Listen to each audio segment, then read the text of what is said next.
Good morning, everybody. Somebody sent round a wonderful YouTube clip last week of a landlady in Somerset or Devon, and she was talking to her users of her pub, and she said that 2 meters distance is the size of a cow, 1 meter distance is the size of a pig. So obviously most of the people who used her pub were all farmers and things. So every time I keep looking at people, I'm sort of thinking, are they a cow away or are they a pig away?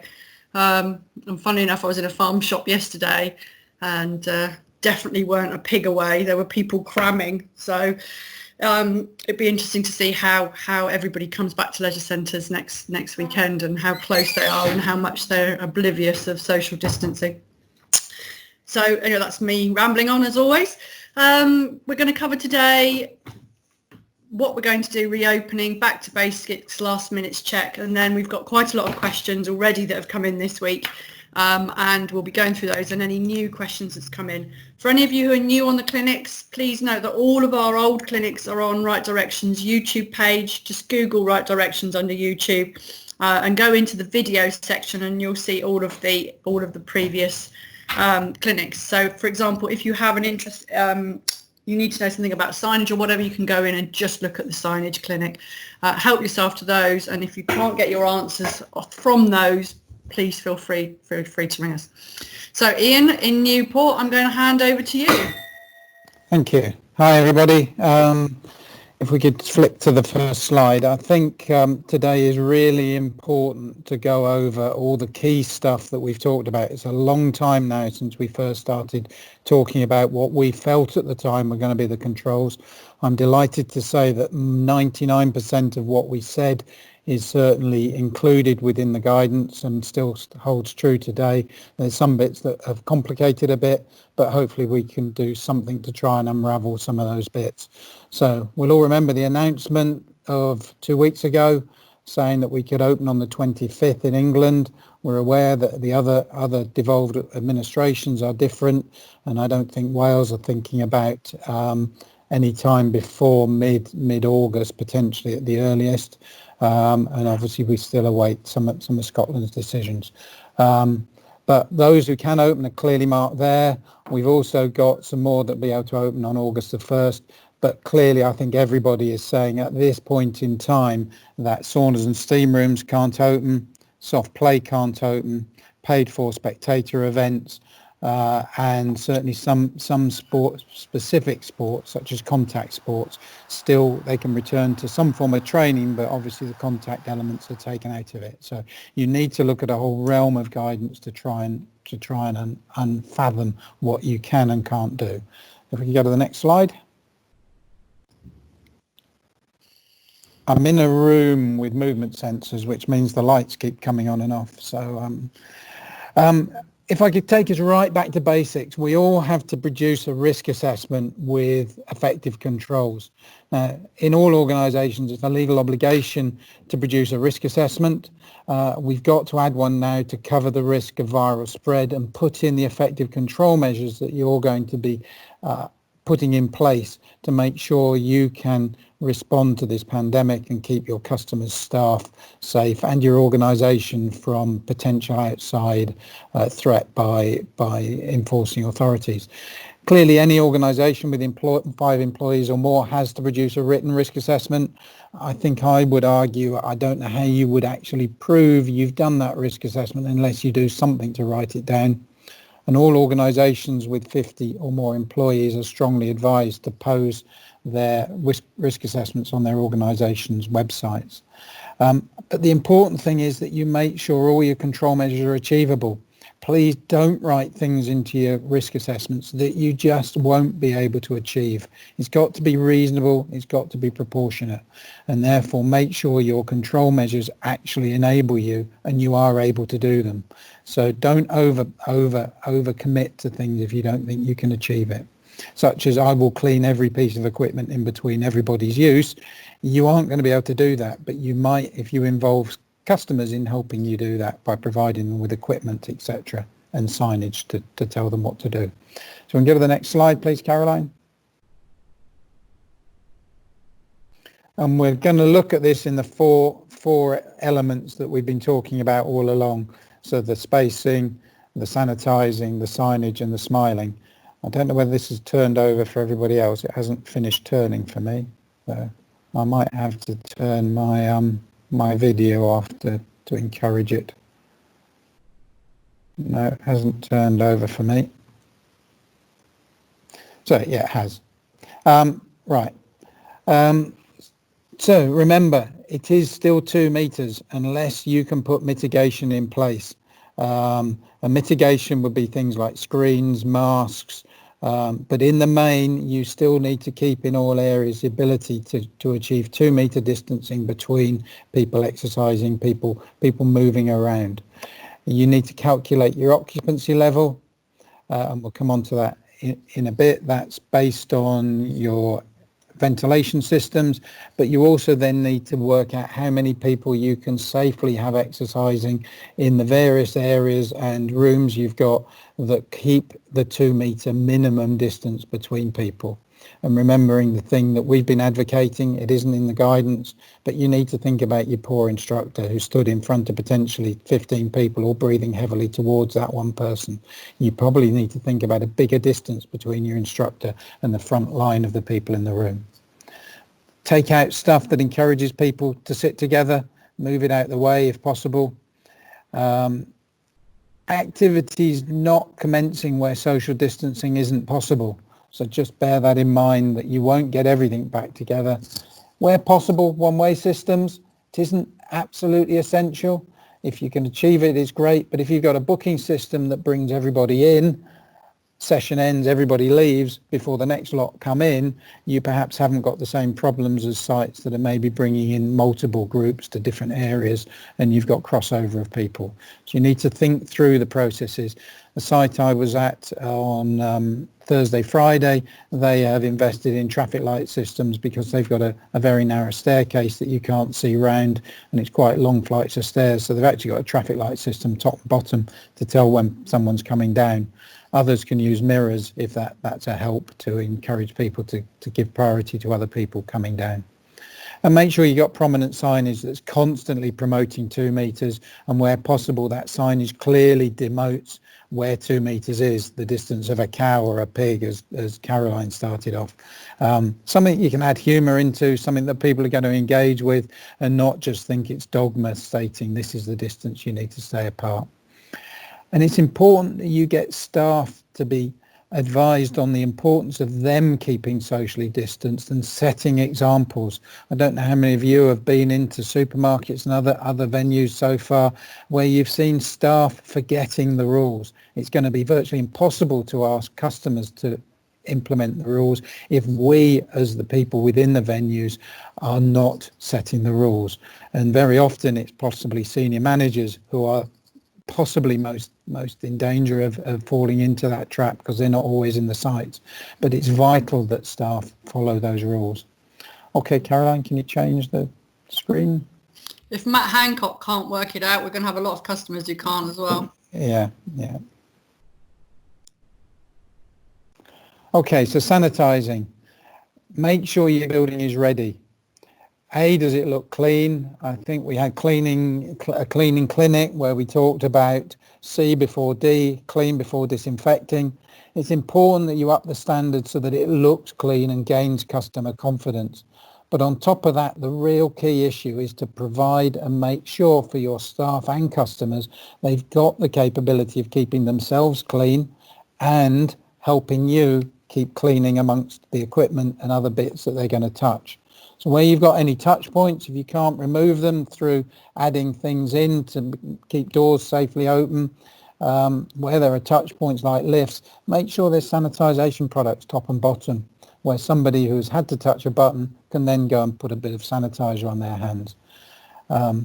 Sanitizer and wipes in place for customers to use, particularly regularly around gyms. The people I was with today, they were talking about putting on every piece of equipment either the capability of wipes or sanitizer spray and bottles and blue talk. So just think about how you're going to make it easy that a customer doesn't have to travel halfway across a gym or a class to gain that sanitizer if they think they want to wipe down the equipment they're about to use. Important to make sure those cleaning regimes are proportionate, staff are trained in them. And one of the key messages we got back from sites that have opened in Northern Ireland was, even though they hadn't increased the number of cleaners, they'd put them in high-vis vests. And customers had commented massively on how many more cleaners that they had around those venues and how much confidence they had that they were dealing with what they said. So up the profile of your cleaning team, perhaps put them in high visibility clothing so that people can see that cleaning is constantly being undertaken. And this is a full team effort, particularly where you're running sessions. Everyone needs to be involved, setting the example and setting the standards. And don't remember to resume your contracted services, sanitary bins and nappy bins, etc. And the key to this is that you've got an ongoing monitoring process, and I will keep mentioning this throughout all of them. Make sure that at the end of every session, shift, somebody is going around and checking the controls you have in place are working, so that come the end of the shift, come the end of the week, you can sit down and review them and see whether there's anything that needs changing, anything that needs improving, so that you can demonstrate a constant and ongoing process of development in your controls that fit with public need, and hopefully over time will become easier. Okay, next slide. Signage and information. Again, have you got it? Is it in place? Is it prominent? I think one of the vital things, you can do it with staff who haven't been in your building, but also maybe some mystery visitors to get to come and walk it before you're fully open, so that you check your signage is in the right place. We as operators very often will go into a building and we know our way around the building. We know what we've set down in terms of a one-way system, but how's that going to relate to a member of public, particularly if your signage isn't complete? So try to spot the obvious errors and try to make sure where you're employing contractors or staff to put down 2 metre markers on the floor that it is 2 metres and someone hasn't gone mad and made it 1 metre, making it appear like they're the spots that people need to stand on.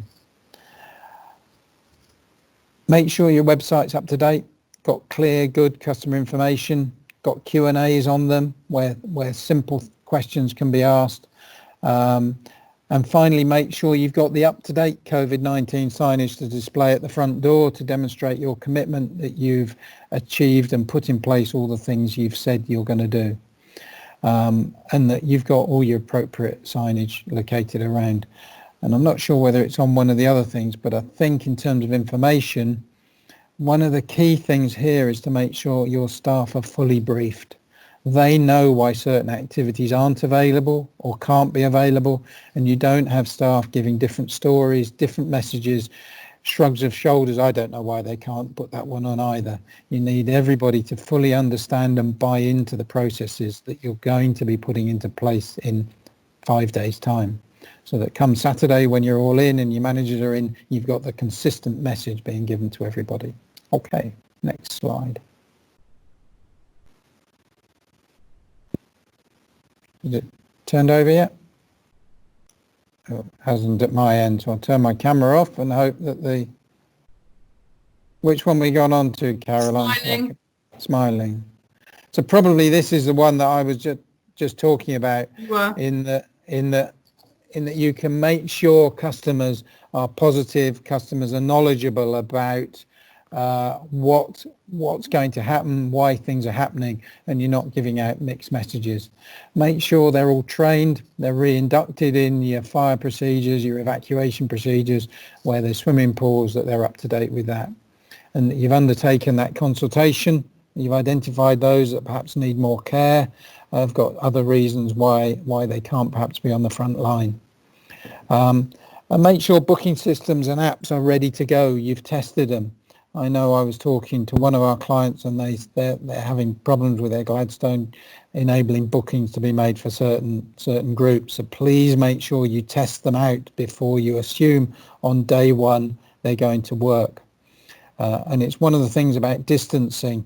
Where people are coming back in, if people have got problems with their cards, people want to ask questions, make sure in your queuing system you've thought through where you will take people so that you can answer their queries. You can answer the problems with their cards so that you're not ending up with backlogs and queues behind them, or people having to be closer than 2 meter distancing while they wait for their problems to be resolved. I think that's quite critical.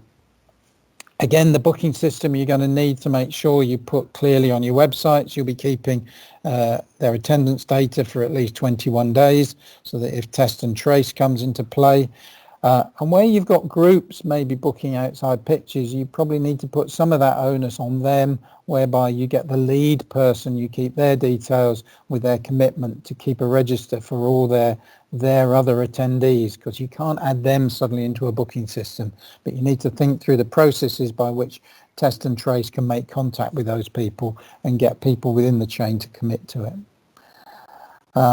Dedicated resource to make sure where necessary you've got sufficient people to answer the phones. Dedicated resource to deal with web inquiries and emails similarly. Oh, my lights have gone off. Again, I've mentioned staff briefed and able to answer questions. And this one's important, staff empowered to hold each other to account. So if people are forgetting their 2 meter distancing, people feel completely okay and empowered to tell colleagues, please keep your distance. Please, will you make sure you're sanitizing? And if they're using stuff in the kitchen, they're seen to be sanitizing down kettles if you're allowing more than one in at a time. Make sure staff feel positive that they can call each other out without retribution, and no blame culture regarding this. And make sure managers lead by example. Certainly, hopefully this Saturday for sites that are opening, you will have managers in. It's not just leaving the team to manage this whole process on day one without senior support and other people that can make quick decisions. Okay, next slide, please. Has it turned over? Yeah. Yeah, great. Okay, I'm back on. Okay. And just remember other considerations, things we've talked about. Hopefully for everyone opening in 5 days, you've got staff back off furlough. I know the guys I'm with today are just beginning to bring people back in because they've got another 2 or 3 weeks to learn from the mistakes in England. And hopefully it will help them in terms of opening their doors and being able to run smoothly and overcome some of the challenges that we're looking at. So make sure you're continuing to communicate with your staff on furlough, and where you're keeping some of them on furlough because of either health or you're not opening everything out, just don't forget them. Make sure you continue to involve them and those working from home, that you've got local check-in arrangements with them to involve them and keep them connected. Technical and maintenance. There's been there is a lot in the guidance that needs unpacking around ventilation rates, and we've suggested where necessary you get the support of your external heating and ventilation contractors to support you in that. Ensure your plant's been tested and up and running, and you're not like the pool that appeared on the TV yesterday up in Keswick, where the pool, unfortunately, they turned the filtration systems off and it was like pea soup. Statutory maintenance checks up to date, and that includes insurance inspections on lifting equipment. Your Legionella checks are included. And with Legionella, make sure where you're taking toilets, hand basins, showers out of use to keep social distancing, that those outlets are added to your low use register on your L8 folder, so they then get subject to weekly flushing. Just one other thing, if I could backtrack, just a memory from things we've talked about here, where you've got in your corridors or in your gyms, water fountains, where face to mouth contact is possible, you need to make that not capable. So if you've got water fountains that are only face to contact, then I suggest they get taken out. If they're tap, clear signage, if you're confident you can supervise it, that it's bottle fill only. And similarly, another thing which I forgot to mention in terms of social distancing, the noise level in gyms, the sound of the level of music needs to be set that people don't have to raise their voice or move closer to hear one another. So don't forget those points. Back to technical, make sure your pools are being microbiological tested and you've got the test results back. and you've got remote monitoring systems are in place that they're recommissioned. Check all alarms, make sure all battery operated equipment functions, radios, AEDs, PDQs, etc. And be prepared for local lockdowns. We've issued the pandemic procedure, and really that is part of it. Make sure you have systems in place the way you get local specific controls issued upon you because your local health protection agency are aware of increased R rates. You're able to respond to those quickly and as a team. You've got a process whereby somebody picks it up, somebody sets the new policy or standard and then disseminates it down through your team. And don't remember to review our previous clinics. If we can go to the next one. Hey, Ian, it's not often I see you flapping. It's only because of the lights. It's a great centre, by the way. I'm not. These were things that I just happened to see when I've been on my way. I know the centre I'm at today. I'm in Newport. They've seen these, and I think they're looking at some of these. They're also putting some really whizzy things on doors that are now electrically controlled and stay open and close on fire alarms. So they've put a big investment into removing some of these touch points. But I know we talked about feet operated ones. I know some people have tried that and found those difficult. But if it's not too late for you, these are quite easy to fit and very effective ways of opening door handles and pulling doors towards you without having to touch them. And be accurate and careful. This was a lovely thing that we picked out of a beautician's salon guidance issued by their authority, where they talked about, or got some of their spelling a bit wrong. Connect that with tweezers, and I think that's painful. So we can move to the next one.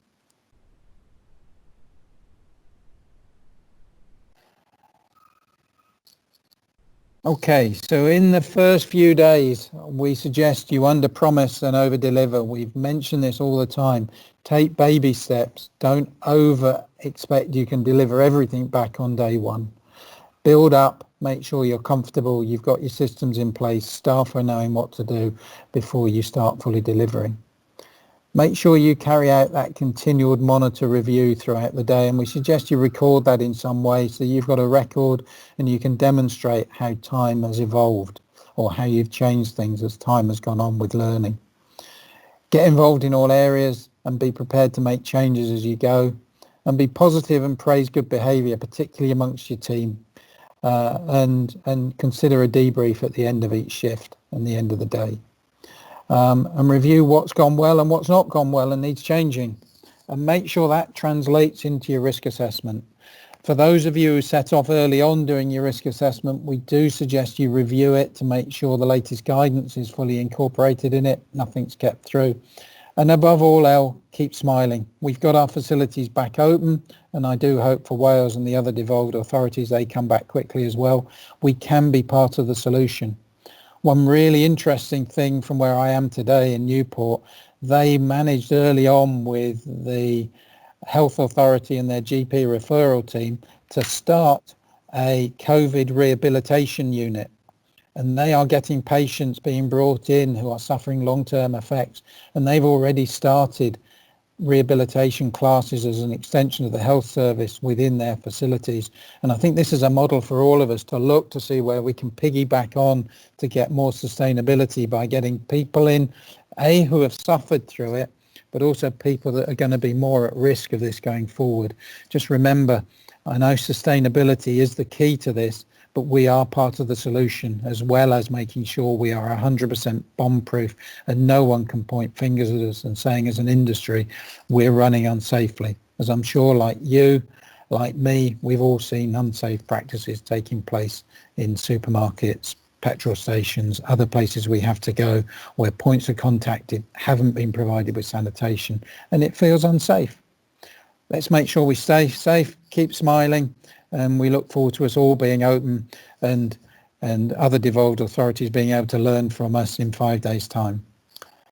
Next slide. I think it might be back to you, Caroline. 5 days, that's not long, is it? Okay, so for those of you who are starting to think about getting your staff back in now. It's a great opportunity to, I think we've had over 3,000 people complete the training so far and still more to do it for a very, very cheap price of £1 or £2.50 for non-clients. You can put your staff through comprehensive training on what is COVID, how to look after themselves, how to treat customers, what they need to do, and cleaning and sanitising. So really good all-round basic awareness, leaving time for you just to focus on what they need to do differently within their role back at the centre. So well worth doing, and they can all do that at home and get certificated at the end of the day. Well worth doing. We've all done it in the team and thoroughly enjoyed it.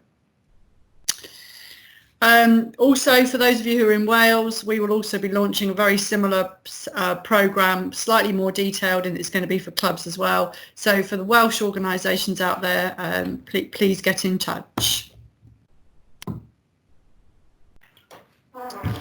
Lastly, we're also doing a partnership with an organisation called Tiller, so for local authorities. It's a self-assessment tool, but you're more than welcome to buy into it if you want to for your facilities.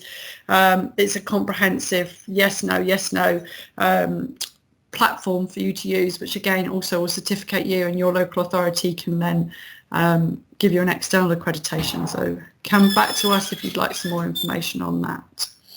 Right, I'm racing through that, sorry, so that we can get on to the questions and answers. First of all, we're going to go through the questions that we've already had through this week. First one was, can I reopen our spa pool on the 25th? Ian, you can jump in if you want to on any of this one. We're saying you can. The PUTAG guidance is very, very comprehensive. We will be emailing out the presentation to everybody, so you can go on the links on it. On the presentation, you'll be able to open those up. Extremely comprehensive, but you just need to make sure, is it economically or practically viable for you to open? Ian, jump in if there's anything else. Yeah, I'm not saying anything because I can't see the questions. Oh, can't you? It's over. I don't know whether everybody else can, but I can't, so I might. Well, that one was, can I open the spa pool? It's all right. Yeah. I'll pull it up on my phone. I can watch the presentation on that. Right. Next one we had was, what are the views on members using towels in the gym? Well, UK activists have said that they shouldn't be taken onto the gym floor or into the studio in their guidance. Entirely up to you if you follow that guidance. If you decide not to follow that guidance and you permit them, we recommend that members only use them for wiping themselves down, and they keep them on their person at all times. They don't put the towels down anywhere. It's going to be covered in sweat, etc. So that's really important that they keep those towels on them, and that they wipe down equipment, so they don't use them to sit on or wipe down equipment, literally for wiping themselves down. So that if you do let them bring them in, which I'm sure lots of people will want to take their own towels in, you're going to need to police that quite carefully in classes and in the gym. Okay. I can see them now on my phone. So. Okay, all right. So jump in if you need to. Yeah. Is it okay to use floor fans in the gym and the studio? The answer is yes, provided you aren't using them as a substitute for optimum ventilation. If there's sufficient fresh air, fans strategically placed can help. So and I would make sure that you're not directly directing them at people, so that you're just stirring the air up in the room. Yeah. But as long as you've got sufficient fresh air coming in, that will just add to moving the air around. Yeah. Okay. Do you think it'd be wise to invite the EHO in before you open? Why not? If they can come in and see what you're doing, it's far, far better that they come in at a time when you know they're coming in than that they come in at a time when you don't know they're coming in, when there is potentially could be breaches from customers, etc. So we think it's a great idea to invite them in, as well as we suggested in previous clinics, invite your MP along as well. And let's have a good old shout at them about how important leisure and physical activity and fitness is to our country. I think you will find your EHOs might be too busy to come in, but there is absolutely no harm in inviting them in, because once they've seen what you're doing, they should relax a bit more. I think they're very busy at the moment because lots of people are reporting shops, other places to EHOs, and they're having to investigate them. It's much better if they do take the time to come in, that they understand what you're doing, and they might be able to head off complaints without needing a secondary visit if they know what you're up to. So there's no harm in inviting them in. Okay, if a class session is outdoors, can it be for more than 6 people? I think the number 6 we can safely say has gone from fitness and leisure now. You're permitted to run classes for up to 30 people, including the instructor. They will need to have a risk assessment stroke delivery plan to make sure that's in place for each class. Team sports for up to 30 people can now take place. Don't forget we did mention about contact sports, what you can and can't do. You need to be aware of that first. And Simsborough provided an update on that as well if you want to have a look at that. Yeah. Each team sport still does have certain constrictions around it, so you need to make sure those people are committing to the guidance and not just renting out to 30 people to come down and play football. So.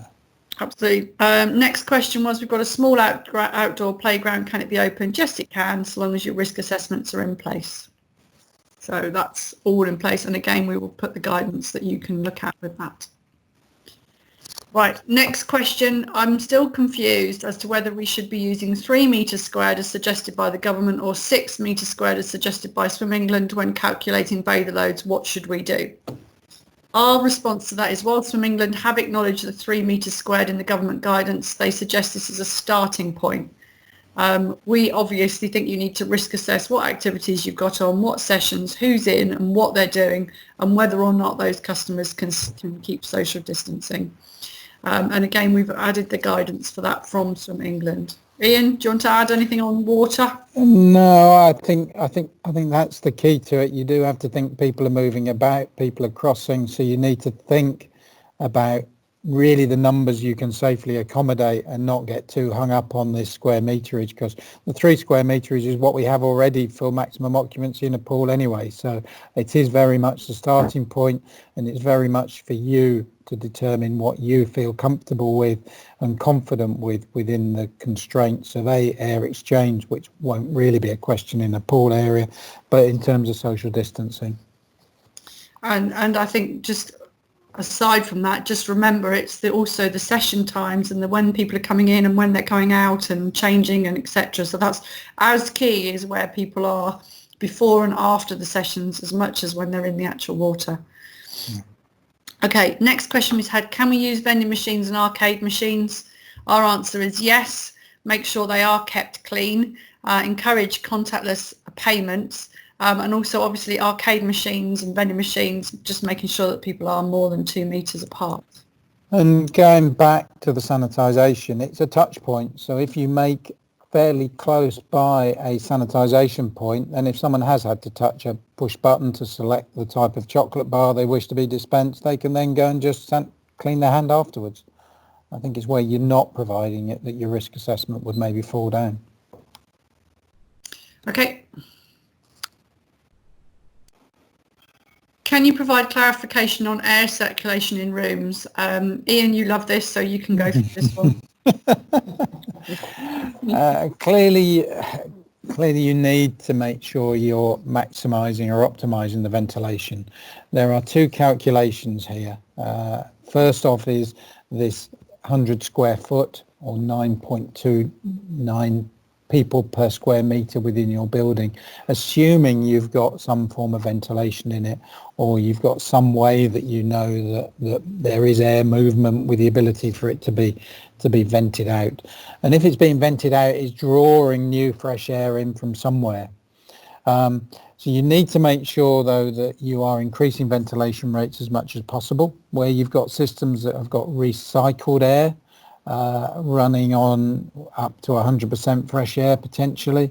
And if you don't think it's very effective to be putting them on for the whole day, but I think you've got to judge your own systems and do that in conjunction with your own heating and ventilation specialists. Checking when ventilation systems need adjusting to ensure you can achieve this minimum 20 litres per second per person. Now that sounds a huge amount, but I did some calculations on a couple of quite large floor fans, and bizarrely they shifted something like 1 million litres per hour of air. So whereas it sounds a very large number that you've got to be doing, when you get into the calculations and you get other people that come with it, it isn't quite as frightening as it sounds. And if necessary and where possible, open doors and windows more frequently. But please do note the 9.29 square metres of the usable space within your facility is then overridden by your social distancing capacity. They've got great energy saving devices here. Check that the lower of those two numbers is the number that you run to. And if you're unsure, get an engineer, a heating engineer, a ventilation engineer to come in to support. But where you've got no fresh air coming in, then you should not be using the room. I got a client contacted me last week. They suddenly realized that their air system in a room was only recycling it. They thought it was ventilated, and they was, what do? We can't use it. And they were on an outside wall. They are able to put a couple of vent actors in that will solve the problem for them, and will probably solve longer term problems they've had with that room anyway, with it being a stuffy environment, and make it a nicer place to exercise in. So probably for no more than £300 or £400, they're going to solve that problem. So look for the simple solutions. Don't always think things aren't possible. Next question. Okay. Can you provide clarification on air circulation in swimming pools? Do you want to do this, or shall I? No, I think Swim England recognise obviously that air circulation systems exist within most pools. Lots of them are designed to give at least 4 complete changes per hour. Lots of them, however, do try to recirculate an amount of air to reduce energy consumption. So again, this is where you need to talk to your heating and ventilating companies to make sure you're maintaining the temperature within the pool hall while also providing sufficient fresh air into it. So you probably might need to take advice to make sure you are turning over sufficient quantities within the pool hall. In terms of the square meterage, though, hopefully you shouldn't really have very much problem within the entirety of pool area. And further guidance can be found on the guidance for operators from Swim England, which we've attached to the presentation when they're sent out. Okay, why do foam pits have to be closed, and are both trampolines and climbing walls above foam pits, including this? Our view is that foam pits would be really difficult to keep clean in the same way as ball pools and soft play. If someone were infected, the pits could easily harbour the virus. The government guidance doesn't specifically say that foam pits must be closed, and we're not saying that either. However, if you would like to keep them open, you would need to conduct a risk assessment and consider how you're going to clean the foam between each user. Please bear in mind the government guidance states the only means of minimising contact transmission is cleaning equipment after every user. And I think that probably answers that question and doesn't need any further clarification. Yep. Okay, so right now we're on to questions, and I think Jill's going to say we've got a few. Yeah, we've got a few questions that have come in on the chat. So Ian, do you think we should make any particular provision for the over 65 groups? I think the category is 70 for people who are deemed to be vulnerable. I don't know the exact dates in all the various authorities, but certainly within England they're going to be getting shielding letters on the 1st of August saying some of the controls are being taken off. They're being told they can go out and meet more people. They're being encouraged to go out and exercise. I think if we are convinced that our systems are safe, that we've got sanitizing, we can keep the social distancing, then there should be no reason why we should not allow these people into our buildings. Because if we are at risk of transferring virus around within our buildings, then we are going to potentially put other people at risk. So I can't see why, other than making sure we've got good systems in place, why we shouldn't enable people deemed to be in vulnerable categories, and I would say that rather than the 65 or 70 plus age group, shouldn't come back and start taking part. You've clearly got a confidence issue to overcome with them. You need to give them confidence that they are going to be safe when they come into your environment. Something I forgot to say earlier on and I wanted to say was if things don't work, so if people do complain about things, It's very, very important that you get those messages out either via social media, posters, receptionist staff, so that the customers know that you have corrected it. So say, for example, I don't know, somebody complains about your class, spinning class, thinking that the ventilation isn't right and whatever, and then you move your spinning class somewhere else to a bigger room. It's important that you let customers know that you've made those changes. Otherwise, they're still going to think that you're not operating as you should be. Can I add two other things in? Sorry, these are just things I should have probably built into the earlier bits. Two things. One, which is a learning curve that I've picked up from being with one client. Lots of people have quite rightly put screens up at reception. Some of them have built them into the old apertures where there would have been. Just make sure your receptionist can hear the person the other side of the perspex. The one of the sites I went to, certainly it was very difficult, and there had to be raised voices on both sides, and raising your voice is not what you want to do at the moment. So please, when you're putting the perspex screens up, test that you can hear and can be heard. And the second thing regarding relocating gym equipment to various areas, I think it's important not only through social media and your websites, but maybe even on a little plan, you show your customers where the equipment is in each room to try and reduce movement between rooms if people can't find their favourite bit of kit in one room and are then wanting to go to another. So to reduce customer complaints, the more information you can give them, and the clarity of why things are being moved, I think the easier it's going to be for you and the less complaints. Thank you, Ian. We have a question on face masks, and before I ask the question, I'll just say that I went onto the government website last night to look at the new guidance for face masks with shops. It's going to be compulsory. It's going to be compulsory on Friday to wear masks, and unfortunately the guidance hasn't been updated yet. So the answer that Ian gives is on the current guidance. So the question is, Ian, if a member wears a mask whilst doing vigorous cardio exercise, do you tell them to take it off? Well, at the moment, the guidance we will be following is what's on the government guidance and on the World Health Authority in the organisation, in that exercising with masks on is not recommended. I can see, and you might even consider in your own risk assessments, it's down to you, that you ask people to wear masks to the point of exercise. Might even allow you some mitigation if they're allowing showering and changing, that the point of leaving, that they put them back on. But at this point in time, to the best of our knowledge, leisure facilities, the same as restaurants and pubs, are not included in this enhanced guidance. But I can see it as quite an effective way of customer confidence to ask people to wear it until they get to the point where they're exercising.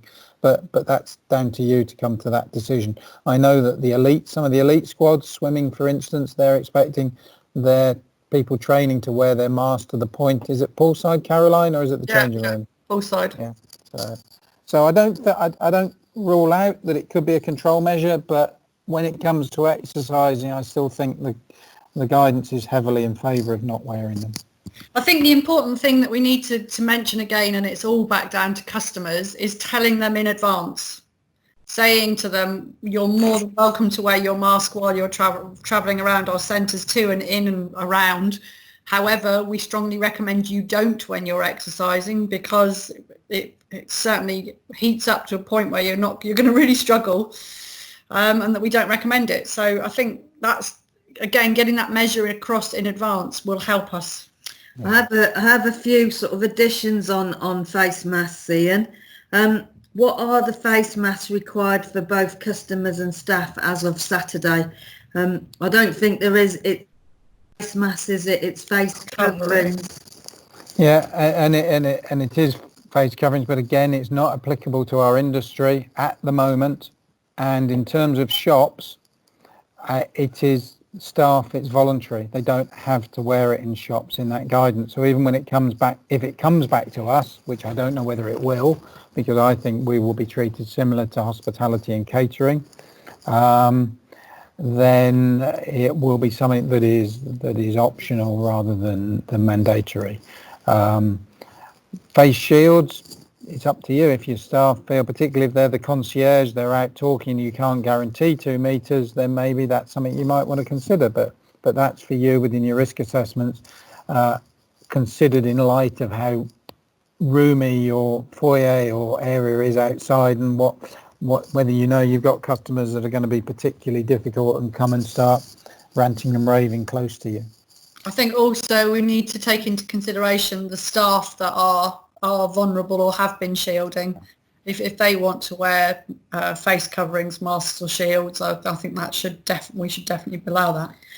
Still on face masks, a couple of other additions, questions, and you've sort of covered this one, Ian, in your previous response. But whilst people aren't expected to wear masks during exercise, is there an expectation that masks should be worn in general circulation areas, e.g., reception areas, golf clubs, clubhouse, museums, and golf shops? I think like I said earlier, I went onto the government website last night, and they haven't updated the guidance on masks even to cover shops yet. So I think this is going to be quite a grey area for us to answer. Do you agree? Yeah, I think we've got to keep an open mind and an open view on what's happening, but they have said it won't apply to the hospitality sector. So I think given that we've got medical reasons why people, or health reasons why people shouldn't exercise with a mask on, it is still their choice, but it's not advocated. I can't see that will come into fruition. And it could be if you've got a narrow, tight centre with difficulty not to create a one-way system, you might want to consider it, but it's a mitigating issue. I don't see at this point they're going to impose that upon us, but who knows? But as Caroline said, when we do know, or you decide because you can't impose a one-way system and you know you're going to get pinch points, you want to put that into place, make sure you tell your customers before they get there. And it is only a face covering, it isn't a face mask. Okay, just one last question on face masks before we move on. Would face masks be a solution to the foam pit worries? I think we'd have to think about that one. If they can guarantee that they're putting the mask on properly, they're not then going to touch the outside of it. It's just landed on somewhere that someone's just left virus on, and then they touch their face 5 minutes later. As we've said, it's not something we've said can't happen, but you have to be really confident in the control measures and that you're prepared to put your name against it. And that most people that will be using foam pits are going to be children, and trying to get them to keep masks on is not going to be... And they're saying children under 11 don't have to wear masks.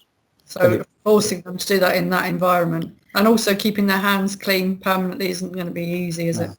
They've changed they have changed the guidance to I noticed last night that they are saying that no child under the age of 3 now, it was 2 originally, but under the age of 3 should not wear a face mask, full stop. So even it's not even a question of them wearing face masks or not. Okay, I think that brings us to the end of the mask question, Ian. I can answer this one. So somebody's asked for facilities that got the go-ahead to open from the 1st of August, and I know there's a few like ice rinks, etc. Is the same guidance as other leisure facilities, or will there be further specific guidance? At the moment, we think it's exactly the same as other leisure, but watch this space with the government, and they may issue new guidance, but at the moment it is the same. Okay, Ian, a question on distance. What distance do cafe tables and chairs need to be kept at from each other? A cow. A cow. You've got to be able to confidently say you've got 2 meter distance, and you've got to be able to negotiate around tables and chairs. So you need to think about that. I've stopped in motorway service stations going up and down, and none of the tables had more than two chairs at a table. Clearly, if you got a family bubble coming in, they might be able to take chairs from surrounding tables, and that would then take the tables out around them. So to some extent, it self-monitors, but I would set a principle of probably no more than two per table, and make sure that there's sufficient distance to allow your staff, if you're doing table service, to go up and down between the tables, and to maintain that 2 metre distancing, albeit they could have mitigation. I agree, Ian. There certainly will be more than 2 metres, because if both of them two people on different tables stand up at the same time, the tables are going to need to be bigger, spread more widely than that, aren't they? Yeah. And we have a similar question around gym equipment. So can you clarify what distance apart equipment needs to be in the gym? Is it based on maximum capacity? Can 2 metres be reduced if equipment is back to back? I think you need to consider very clearly, I'm sure all your buildings, most of your buildings will be able to accommodate the ventilation issue. It's the 2 metre distancing issue. Back to back does provide some mitigation, but again they need to be 2 metres distance, probably head to head, middle of the equipment. I know some people are doing better than that and want to give a greater feeling of confidence to their customers, and I think that's important that we give our customers confidence. And some are using 2 metres in between equipment. So you need to think about exit routes, entry routes onto equipment, and how comfortable you are in achieving your 2 metre distancing, and the fact that people aren't directly breathing onto each other. Yeah, so potentially getting on one side of a treadmill and getting off the other side. Yeah. Like one-way systems on your treadmills would stop 2 people getting off at the same time facing each other. Okay, thank you, Ian. The next question I can answer: can you confirm the minimum age of people now allowed in a trampoline park? I've been told 4, but have not been able to find anything on it in the guidance. As far as the government guidance goes with COVID-19, there is no upper or lower limit for ages. Our suggestion and advice on this would be you would use your normal operating age to allow people in, and carry on as normal with that age, with your other control measures in place. Okay, a fire question, Ian. This one's for you. Can I keep a fire exit door open during opening times? This will enable us to use this door as an exit and increase air circulation in the gym. Yeah, I mean, the straight answer is yes, but you have to bear in mind 2 issues.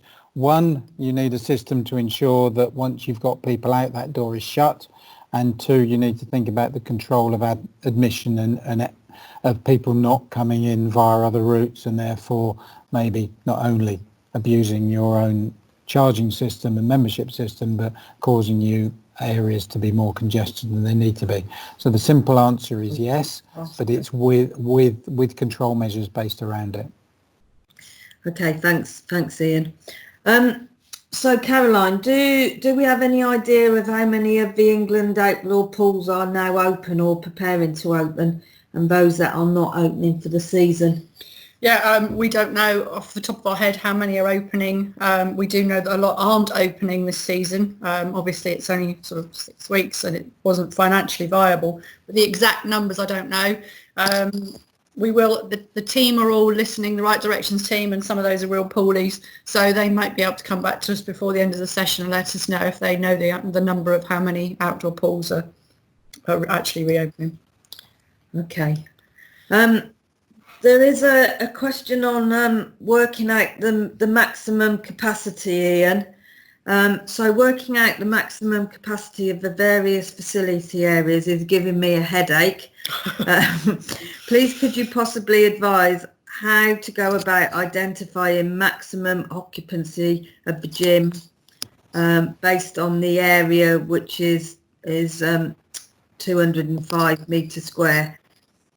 Well, you can either do it by converting your 205 metres square into square feet, or you can use the conversion that we had earlier on of 9.65 or something 29. 9.29 square meters per person, and divide the two together, and I come up with a number more like 22 on that basis within that. But you then need to look at how that compares with how many pieces of equipment you can achieve with the 2 meter social distancing.